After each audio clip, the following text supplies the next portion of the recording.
அன்புக்குரியவர்களே, நீங்கள் நம்பிக்கைக்குரியவர்களா என்னும் விவிலிய தொடரில் இன்று மனமுறிவு ஒரு நம்பிக்கை துரோகம் என்னும் செய்தி உங்களோடு பகிர்ந்து கொள்ள விரும்புகின்றேன்.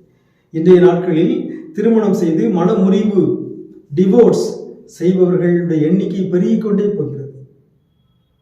கணவனை மனைவிக்கு பிடிக்கவில்லை, மனைவியை கணவருக்கு பிடிக்கவில்லை, இவரோடு வாழ முடியாது என்று எளிதாக நீதிமன்றம் சென்று வழக்கு தொடுத்து மனவிலக்கு பெற்றுக்கொள்கிறார்கள்.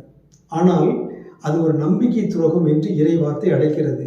இறைவாக்கினர் மலாக்கி நூல் 2ஆம் அதிகாரம் 16வது இறைமொழி நாம் வாசிக்கின்றோம். மனமுறிவை நான் வெறுக்கிறேன் என்கிறார் இஸ்ரவேலின் கடவுளாகிய ஆண்டவர்.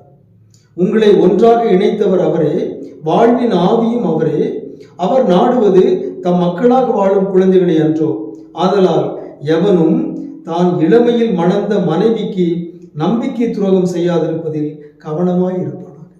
ஆகவே மனமுறிவை நான் வெறுக்கிறேன் என்று ஆண்டவர் கூறுகிறார். மனமுறிவு என்பது ஒரு நம்பிக்கை துரோகம். ஒருவரை நம்பி இவர் வந்திருக்கிறார், கணவனை நம்பி மனைவி வந்திருக்கிறார், மனைவியை நம்பி கணவன் வந்திருக்கிறார், இருவரும் வாக்குறுதி கொடுத்திருக்கிறார்கள். இனிமேல் நீ எனக்கு தேவையில்லை என்று மனமுறிவு கொடுக்கின்ற பொழுது அது நம்பிக்கை துரோகமாக மாறுகிறது. கடவுள் அதை வெறுக்கிறார் என்று இறைமொழி சொல்கிறது. எனவே எல்லா குடும்பங்களுக்காகவும் நாம் அன்றாடுவோம், எல்லா மன இணையர்களுக்காகவும் நாம் அன்றாடுவோம்.